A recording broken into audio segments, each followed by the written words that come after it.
अमरमणि और उनकी पत्नी जो है जेल से अस्पताल में रह जी। रहे हैं, इस पे क्या है?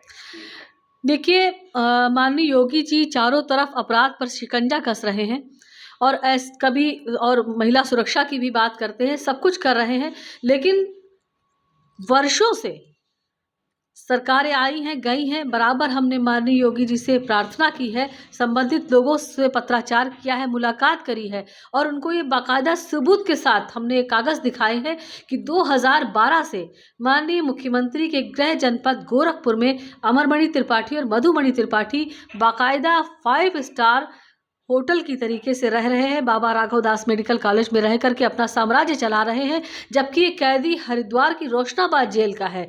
फिर वर्षों से यहाँ पर क्यों रह रहा है? इस बात का जवाब है क्या किसी के पास? किसी के पास नहीं है। तो अगर कानून व्यवस्था है, यूपी में कानून है, तो अमरमणि को नियमतः हरिद्वार की रोशनाबाद जेल में भेजा जाना चाहिए।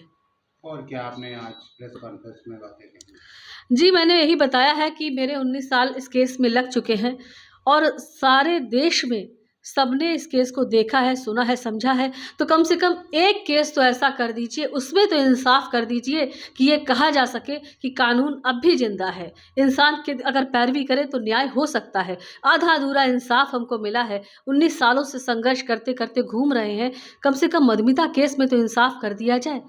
तो मेरी सुरक्षा व्यवस्था एक तो ध्यान देने की ज़रूरत है, क्योंकि प्रकाश चंद्र पांडे जो शूटर था मधुमिता केस का, सुप्रीम कोर्ट से वहाँ से ज़मानत उसको मिल गई है और बराबर मेरा कोर्ट कचहरी आना-जाना लगा रहता है। अमरमणि कभी गवर्नर साहब के यहाँ जाता है, कभी नैनीताल हाई कोर्ट में पैरोल माँगता है, तो चारों तरफ से केस पूरा जग-जल चल रहा है। तो ऐसे में मेरी सुरक्षा को ध्यान देने की ज़रूरत है। कम से कम ये इस केस में तो इंसाफ़ होना चाहिए।